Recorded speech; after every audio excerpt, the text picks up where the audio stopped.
என் story வந்து பார்த்தோம்னா ஒரு ஹார்டஸ்ட் ஸ்டோரி அப்படின்னு சொல்லலாம். நான் வந்து 2021 வந்து என் ப்ரிப்பரேஷனை வந்து ஸ்டார்ட் பண்ணேன். 0.25 ஒன்று மிஸ் ஆச்சு மெயின்ஸு. இன்னொரு இது பார்த்தோம்னா 3.5 மிஸ் ஆச்சு.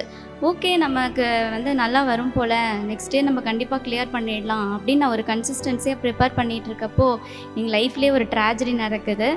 என் தம்பி வந்து பாஸ்ட் அவே 2022 ஒரு ஃபேமிலி ஃபங்க்ஷனில் ஆற்றுல எங்களோட மாமா பசங்களை காப்பாற்ற போய் அவங்கள காப்பாற்றிட்டு என் தம்பி வந்து இறந்துட்டான். அதுக்கப்புறம் நம்ம இருக்கவே வேண்டாம், ஃபேமிலியோடு எல்லோரும் போயிடலாம் அப்படின்னு சொல்லி இது பண்ணப்போ எங்கள் அப்பா லிங்கி தான் கட்டியிருப்பார். அந்த லிங்கியால் வந்து என்னோடய ஷூவை வந்து துடைப்பார். அந்த மாதிரி எங்கள் அப்பா மாதிரி ஒரு அப்பா கிடைக்க நானும் என் தம்பியும் ரொம்ப கொடுத்து வச்சுருக்கணும். அடுத்த ஒரு ஜென்மோன்னு இருந்துச்சுன்னா எங்கள் அப்பா மட்டும்தான் எங்களுக்கு அப்பாவாக வரணும். எங்கள் அப்பா வந்து எங்களுக்கு ஒரு குழந்தை மாதிரி. நான் கண்டிப்பாக எங்கள் அப்பா அம்மாவை நல்லா பார்த்துப்பேன். நான் இருக்கேன், எதுக்குமே கவலைப்படாது. தம்பி, நீ நினைச்ச மாதிரி அக்கா ஸ்டேட் பேங்க் போய் வேலைக்கு போயிடுச்சு வா. என்ன மாதிரி ஒரு சூழ்நிலை எந்த ஒரு மனிதனுக்கும் இந்த உலகத்தில் நடக்கக்கூடாது. ஏன்னா 8 வயசில் வந்து எங்கள் அப்பா போனதுக்கப்புறம் ஒரு நல்ல ட்ரெஸ் போடுறதுக்கு கூட எங்களுக்கு ஒரு வாய்ப்பு இல்லை. எங்கள் தம்பி பேரில் வந்து நவீன்காந்த் அறக்கட்டளைன்னு ஆரம்பிச்சுங்க.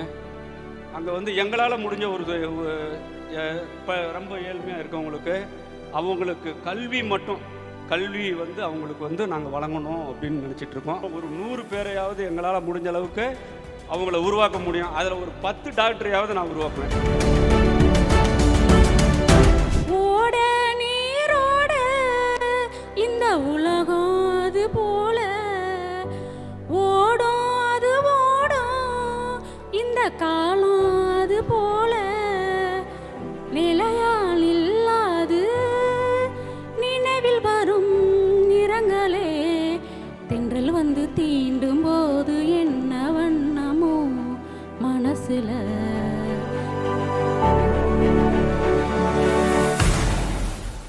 என் ஸ்டோரி வந்து பார்த்தோம்னா ஒரு லாங்கஸ்ட் ஸ்டோரி அப்படின்னு சொல்கிறத விட ஒரு ஹார்டஸ்ட் ஸ்டோரி அப்படின்னு சொல்லலாம். நான் வந்து 2021 வந்து என் ப்ரிப்பரேஷனை வந்து ஸ்டார்ட் பண்ணிவிட்டு பார்த்தோம்னா ஸ்டார்டிங்லேயே வந்து ப்ரிலிம்ஸ் கிளியர் ஆச்சு. 0.25 ஒன்று மிஸ் ஆச்சு மெயின்ஸு. இன்னொரு இது பார்த்தோம்னா 3.5 மிஸ் ஆச்சு. ஓகே, நமக்கு வந்து நல்லா வரும் போல், நெக்ஸ்ட் டே நம்ம கண்டிப்பாக கிளியர் பண்ணிடலாம் அப்படின்னு நான் ஒரு கன்சிஸ்டன்சியாக ப்ரிப்பேர் பண்ணிகிட்டு இருக்கப்போ எங்கள் லைஃப்லேயே ஒரு ட்ராஜடி நடக்குது. என் தம்பி வந்து பாஸ்ட் அவே 2022.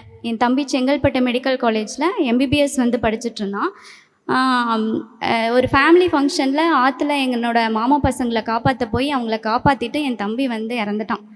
அதுக்கப்புறம் எங்கள் லைஃபோட டார்க்கஸ்ட் அண்ட் ஹார்டஸ்ட் பார்ட்டை வந்து நாங்கள் பார்த்தோம். இதுக்கப்புறம் நம்ம இருக்கவே வேண்டாம், ஃபேமிலியோடு எல்லோரும் போயிடலாம் அப்படின்னு சொல்லி இது பண்ணப்போ எங்கள் அப்பாவோட ஃப்ரெண்ட்ஸு, எங்கள் அம்மாவோட ஃப்ரெண்ட்ஸு, என் ஃப்ரெண்ட்ஸு, என் தம்பியோட ஃப்ரெண்ட்ஸு அவங்களாம் தான் வந்துட்டு உங்களுக்குன்னு ஒரு லைஃப் இருக்குது, அதை பாருங்கள், நீங்கள் அம்மா அப்பாவை பார்க்கலனாலும் பரவாயில்ல, உங்கள் லைஃப்பை பாருங்கள், நாங்கள் இருக்கோம் அவங்கள பார்த்துக்கிறதுக்கு அப்படின்னு சொன்னாங்க. அதுக்கப்புறம் அப்பா வந்து பார்த்தோன்னா ஒரு சைல்டு லேபர். எங்கள் அப்பா 11 வயசுலேயே வந்து பட்டறைக்கு வந்து சைல்டு லேபராக போய் வேலை பார்த்துட்டு இருந்தார். அப்பா இன்னமும் கஷ்டப்பட்டுட்டு இருக்காரு. நம்மளால் ஒரு ஃபினான்ஷியலாக அவருக்கு வந்து சப்போர்ட் பண்ண முடியல அப்படின்னு ரொம்ப ஃபீல் பண்ணிகிட்டு இருந்தேன். அப்பாட்ட நான் பேசாட்டுக்கு ஐடி செக்டார் போகிறேன், இல்லைன்னா வந்து ப்ரைவேட் பேங்க்கே நான் போகிறேன் அப்படின்னு சொன்னேன். எங்கள் அப்பா இருந்துட்டு அதெல்லாம் வேண்டாம், கண்டிப்பாக நீ கிளியர் பண்ணுவ, தம்பியோட பிளெஸ்ஸிங்ஸ் எப்போவுமே இருக்கும் அப்படின்னு வந்து எங்கள் அப்பாவும் அம்மாவும் என்னை மோட்டிவேட் பண்ணாங்க. அப்புறம் நான் லைப்ரரியில் போய் தான் படிச்சுட்டு இருந்தேன். கண்டிப்பாக ஒரு கன்சிஸ்டன்சியாக ப்ரிப்பேர் பண்ணோம் அப்படின்னா நம்ம எல்லாருமே கண்டிப்பாக கிளியர் பண்ணுவோம். இன்னும் லைஃப்பில் எல்லாருமே வந்து ஒரு நல்ல பொசிஷனுக்கு போகணும். ஜெயிக்கும் வரை வீண் முயற்சி என்பார்கள், ஜெயித்த பிறகு விடாமுயற்சி என்பார்கள். அதே மாதிரி நான் முடிவு பண்ணேன், இந்த மாதிரி நம்ம வந்து not only 1 exam but also many exams தான் இந்த வருஷம் நம்ம கிளியர் பண்ணோம்.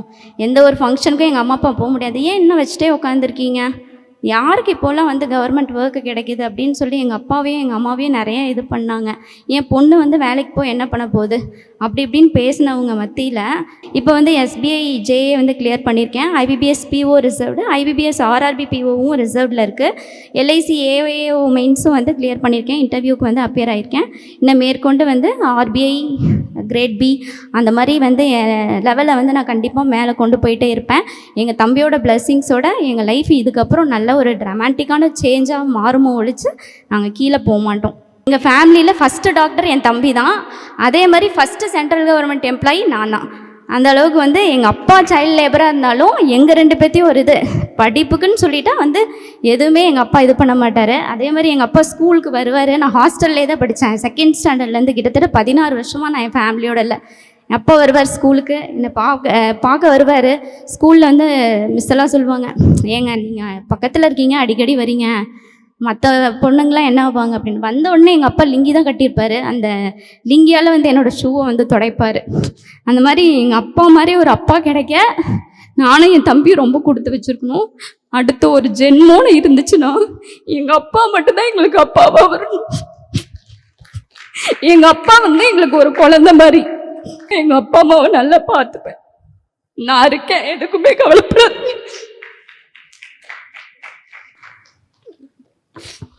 தம்பி, நீ நினைச்ச மாதிரி அக்கா ஸ்டேட் பேங்க் போய் வேலைக்கு படிச்சுட்டு வா.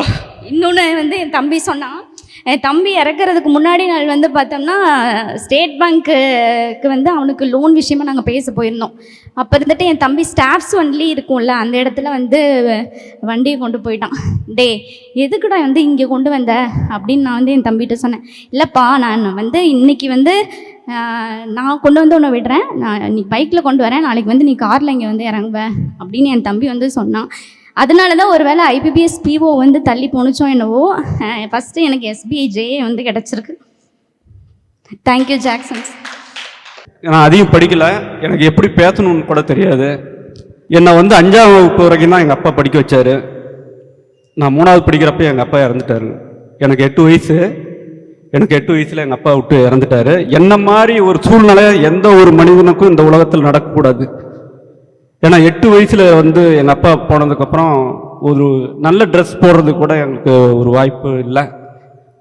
ட்ரெஸ்ஸு நான் நல்ல ட்ரெஸ்ஸெல்லாம் வந்து நான் பட்டறைக்கு வேலைக்கு 11 வயசில் போனதுக்கப்புறம் தான் புது ட்ரெஸ்ஸுன்னு நான் போட்டேன். நான் அதுக்கு முன்னாலாம் பார்த்தோம்னா கிழிஞ்ச ட்ரெஸ்ஸு அந்த மாதிரி அப்படி இருந்துட்டு இருந்தோம். என் ஃபேமிலியில் ஒருத்தர் சொன்னார், நீ இங்கிலீஷ் மீடியத்தில் உன்னால் படிக்க வைக்க முடியுமா, இங்கிலீஷ் மீடியத்தில் உன்னால் படிக்க வைக்க முடியாது, போய் கவர்மெண்ட் ஸ்கூலில் சேர்த்துறா அப்படின்னு சொன்னார். மாமா, நான் வாழ்கிறதே என் குழந்தைங்களுக்காக தான். என்னால் படிக்க வைக்க முடியும், என் மேலே எனக்கு நம்பிக்கை இருக்குது. நான் எவ்வளோ சம்பாதிக்கிறேனோ அது என் பிள்ளைங்களுக்காக தான், நான் படிக்க வைப்பேன் அப்படின்னு சொன்னாங்க. +2 வரைக்கும் என் 2 குழந்தைங்களையும் இங்கிலீஷ் மீடியத்தில் தான் படிக்க வச்சேன். எங்கள் தம்பி பேரில் வந்து நவீன்காந்த் அறக்கட்டளைன்னு ஆரம்பிச்சுங்க. அங்கே வந்து எங்களால் முடிஞ்ச ஒரு இப்போ ரொம்ப ஏழ்மையாக இருக்கவங்களுக்கு அவங்களுக்கு கல்வி மட்டும், மற்றது செய்கிற அளவுக்கு எங்களுக்கு வசதி வாய்ப்பு கிடையாது.